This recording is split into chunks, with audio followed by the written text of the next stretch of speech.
This time on Filmmaker.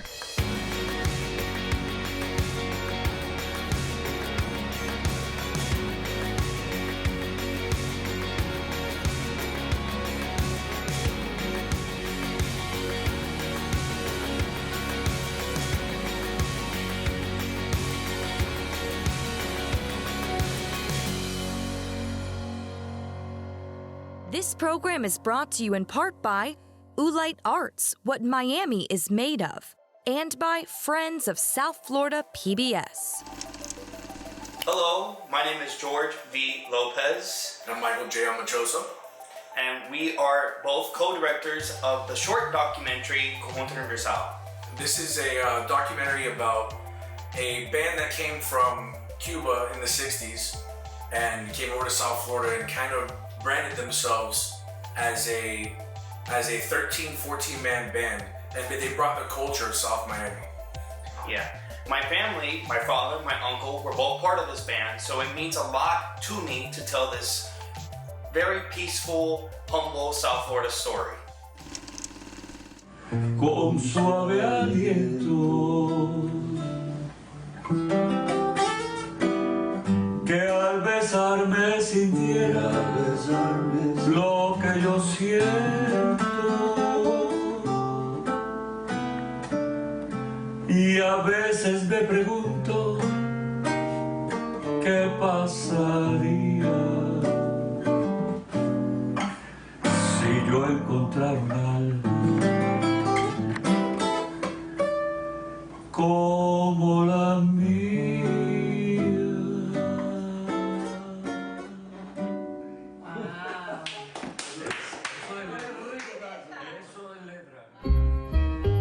Everybody talks about the Miami sound, but Conjunto Universal was the benchmark for Cuban bands everywhere.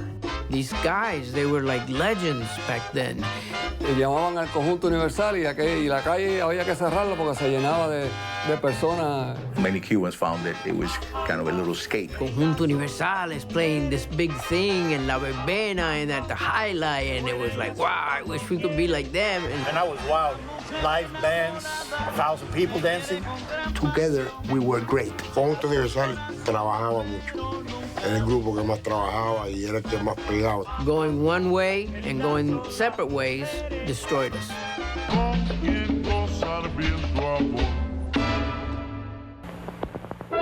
The story of Cuba and Fidel Castro, headliner throughout 1959. It began the first week of the year when Castro's revolution overthrew the Batista regime.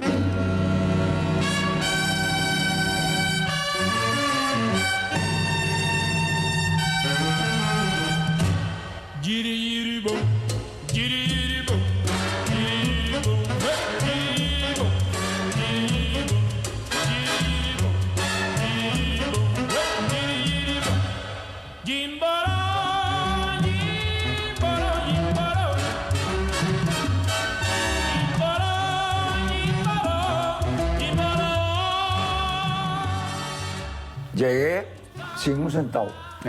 Tú sabes cómo venía uno. A los 2 meses está allá, ya conocí a un señor que se llamaba Lindo Rosario, puertorriqueño, que era cantante. Y me dijo, oye, vamos a formar un conjunto, que me dijeron que tú eres músico de Cuba y que tocas el piano. Y yo, vamos, ¿sabes? Que haya jurado tocar el tambor. First gig of Conjunto Universal was in Key West. Conjunto Universal started rehearsing late '66. Myself, Rene Serrano, Ramon Egues, and Gerardo Suarez. We were the 4 trumpets. Tocamos y gustó tanto a la gente. Se me fue el cantante y me quedé solo yo. Pero que estoy yo trabajando aquí y al lado trabajaba Eddie Wall.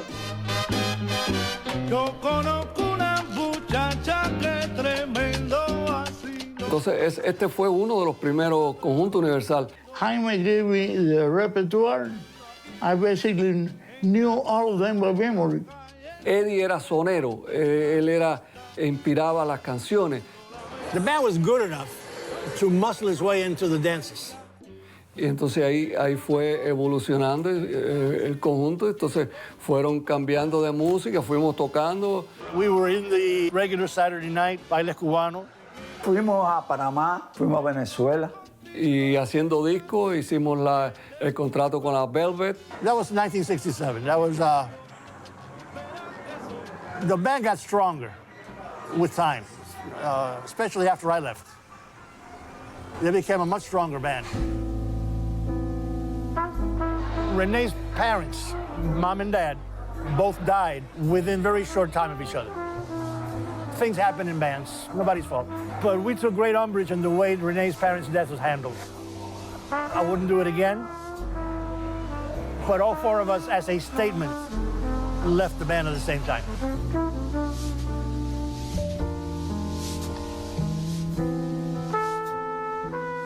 El evento más malo que tuvo en aquel momento, que fueron las 4 y nos quedamos sin trompeta. The people out there really have no relation to any of us other than their fans. And the show's got to go on.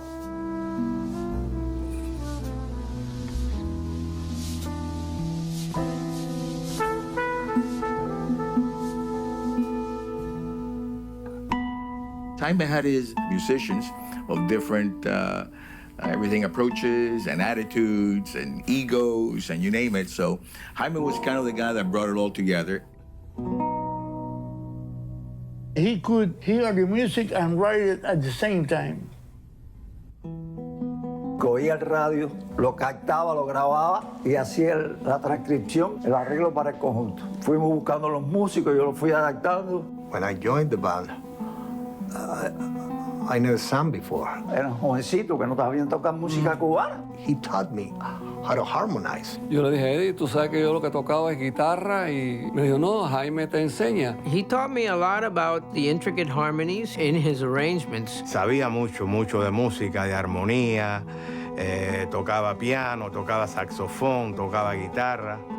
Un buen músico, muy buen músico. Every week he had something new. The band was a musician school.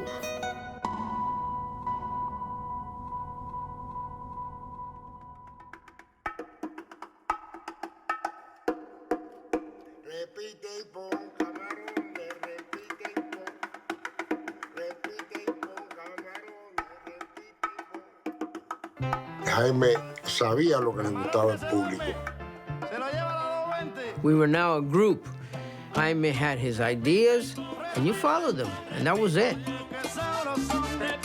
When I joined Conjunto Universal, it was music, you know, bands, 10 pieces, 11 pieces, 12 pieces, 13 pieces. I didn't expect the fan base that Conjunto Universal had. When we used Dinner Key for the end of the year, New Year's dances, we would pack 3,000-4,000 people easily. You could see the excitement in their faces, the enjoyment in their faces. There was like an electricity back and forth. Mucha gente, 2,000 personas en un baile.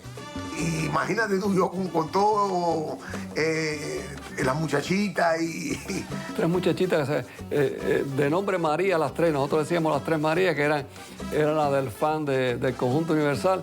Y esas muchachitas viajaban y used to be girls from the dance floor to go up and down with us. We meet with Aquiles.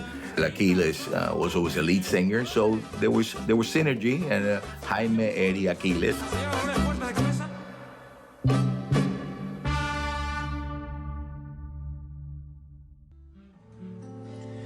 Y por no hacerte sufrir la vida entera, quiero sufrir en la llama de amor. Nuestros 2 seres fundir en la llama de amor nuestros 2 seres. Ya no te acuerdas de mí. Ya no me quieres. Achilles was a type of singer that whatever you give him, he can do it. Un talento imaginable, The sound of the Conjunto Universal wasn't Eddie or the group, it was Aquiles.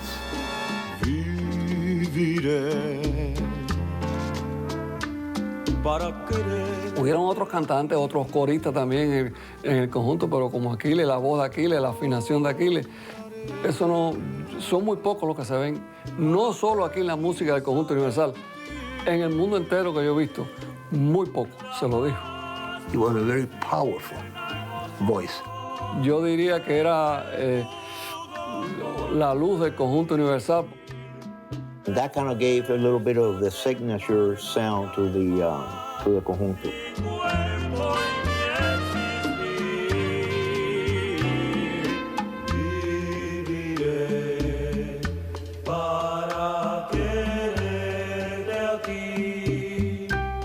Many Cubans found that it was kind of a little escape.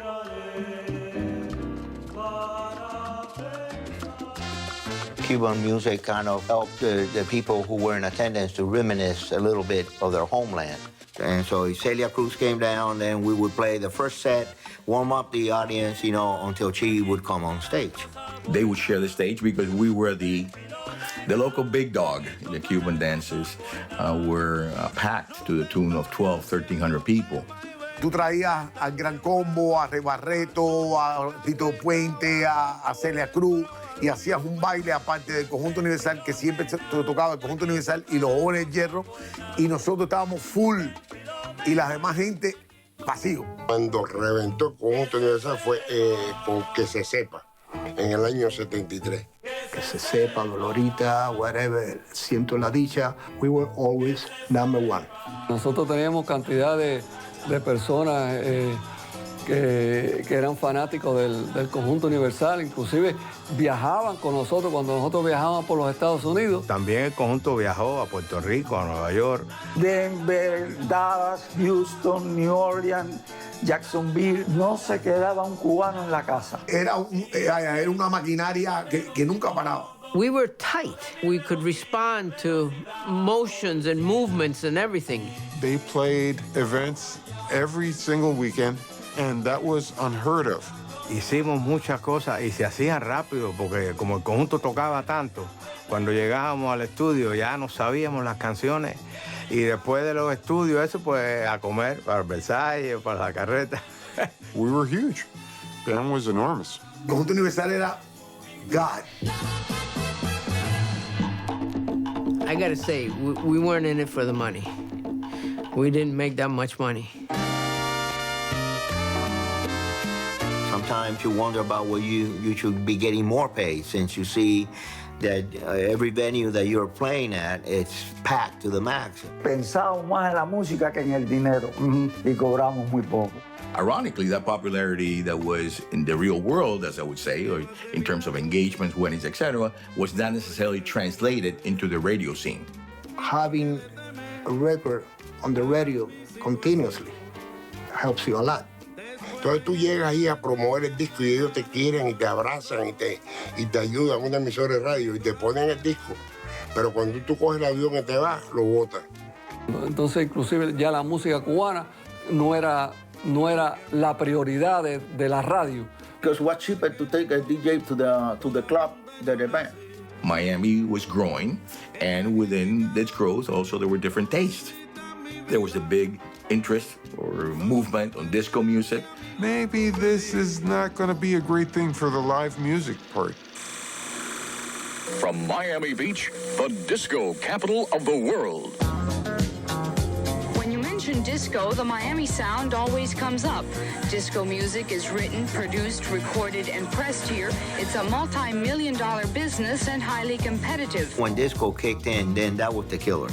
Where there's money to be made, disco is the business.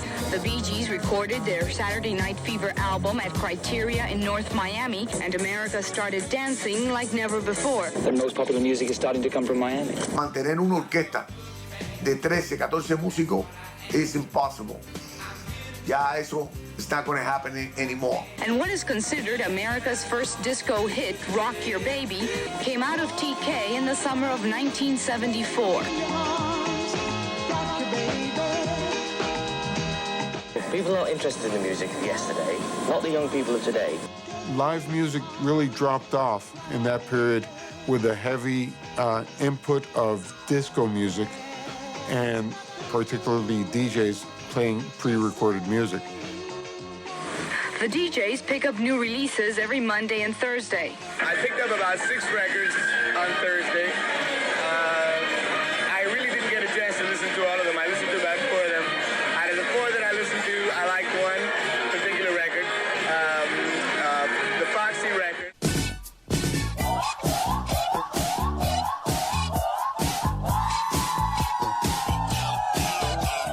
DJs became popular during the recession of the early 70s because club owners couldn't afford live bands and DJs could provide the entertainment for less. And that's where DJs started being the musicians.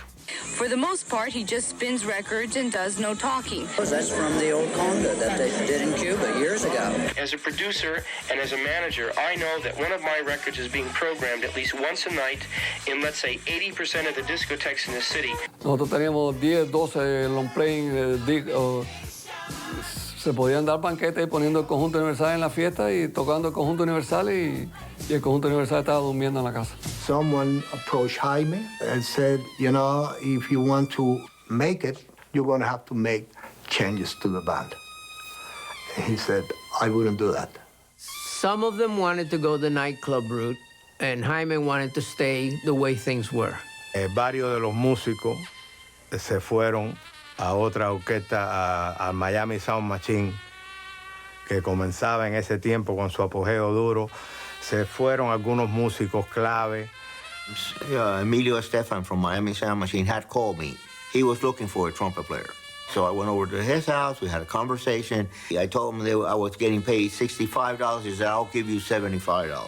So I told Emilio Estefan I would join the group, and that's how it started.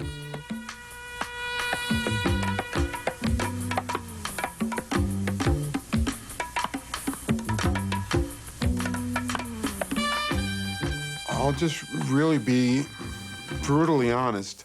I really liked Miami Sound Machine, and I liked the stuff they were doing. Their approach was something that I thought fit me like a glove.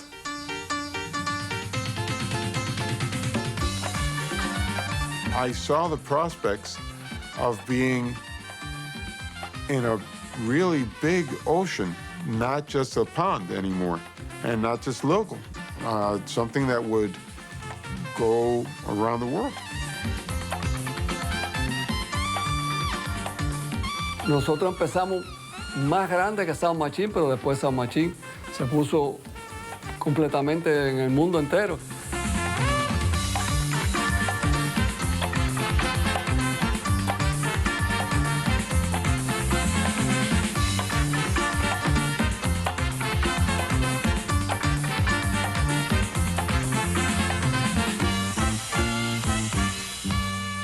Los problemas de los músicos, la droga, los discjockeys y varias cosas. Jaime decidió un día, dijo, no puedo seguir con la banda, y ahí terminamos todo. In the Latin music field at the time, drugs were there. Looking in retrospect, it's possibly why he did not take that step. Everybody used drugs. Heroin, acid, cocaine, marijuana, everything, you know. I didn't use those drugs. I used only powder. No drinking, no pills, only cocaine. And I got so addicted to cocaine. That was my past, you know. I'm clean one day at a time, you know. I can't do nothing about it, you know. But I'm happy now that I'm sober and clean, you know. And I got all the doors open, you know. Yo diría que eso fue parte también de la cosa, del desbordamiento del conjunto. Y entonces ya vino ese cambio que todo eso produjo ya el final. Entonces todo el mundo, pues yo también decidí aventurarme por otro sitio y buscar una nueva, o sea, como todo lo que estaba pasando. Ya tocaban por lo barato y la cosa se había puesto muy mala. Y yo me fui para Boston. I ended with Universal 1982, and right away, I joined Conjunto Cristal. Y empecé a tocar cuando llegué al Conjunto Universal se había desbaratado. The jobs were not coming as fast as before, so that might have had something to do with the band ending. Where Jaime and I sat down and we said, listen, this is just too much for us to take on, and he said, yeah, I think you're right, it's time to call it. It was sad. It was sad because you have to understand that the band began 1966. So you're talking about, what, 18 years? 1982, the band dissolved. Que si sangran de nuevo, pudiera ser fatal. Ya es demasiado. Parece mentira estar contando esto, pero hoy, 9 de febrero de 2016, se va a llevar a cabo el sepelio de este maestro, de Jaime García, pianista, creador, fundador y cerebro de este conjunto Universal, que realmente pues marcó una época de la música afrocubana, de la salsa que se hacía en Miami. Mejor para los dos.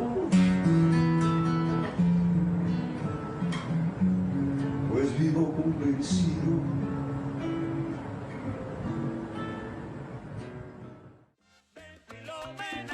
Que aquí encontrarás cosas buenas. Ven, Filomena, que aquí encontrarás cosas buenas. Yo no creo en el abismo, por eso vivo feliz. Yo no sé ni lo que han dicho, compadre, me da lo mismo. También en el año 2010, Tony Gundin es uno que tocaba el timbal antes que yo, hizo una reunión y fue un éxito, se reventó. No creíamos que iba a ser de verdad y Tony Gundin dijo, sí, esto de verdad. It was a confirmation of what the band was between 1966 and 1982. We packed the place. It had 2 floors. I would look, you couldn't see walls anywhere. You only see people. Who knows how many lives we touched. And I hope that we, I'm grateful if we were helpful in any way and that we brought joy to many people. Especially coming from communist Cuba to developing Cuban music here in South Florida is a story that really needs to be told because it's very inspiring to people all over the world who get displaced by politics or war or whatever the reason. You can end up in a different place and your society doesn't crumble. It actually becomes stronger. So I think this has all been a very positive situation and a very great achievement for the Cuban community and for music in Miami. What else do you want? Fantastic. Hell of a time. Fantastic. I do not regret anything. Si, do, re, do, si, do, da, do, re, mi, re, do, si, la, sol, si, la.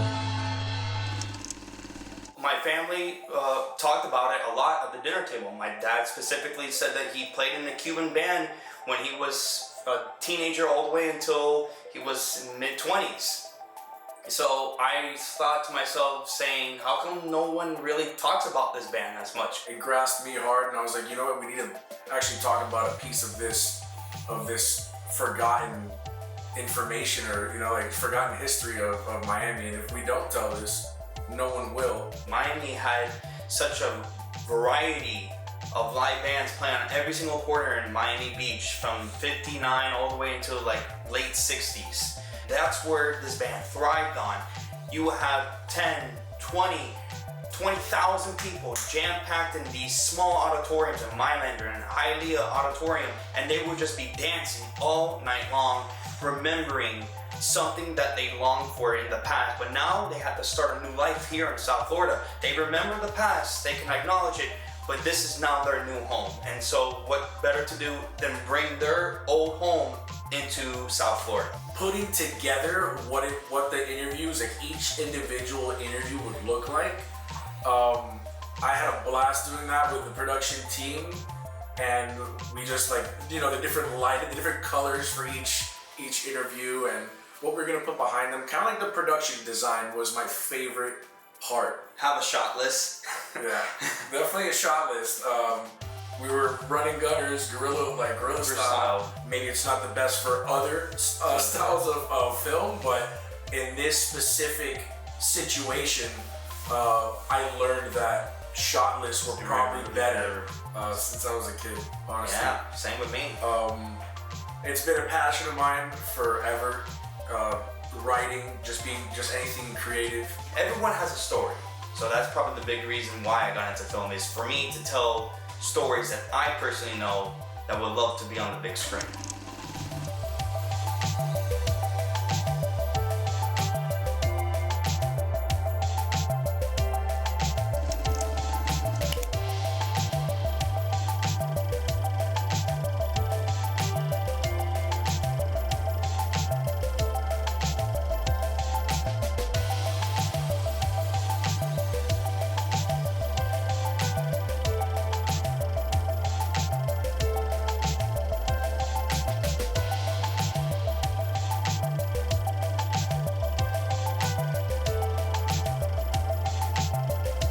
This program is brought to you in part by Oolite Arts, what Miami is made of, and by Friends of South Florida PBS.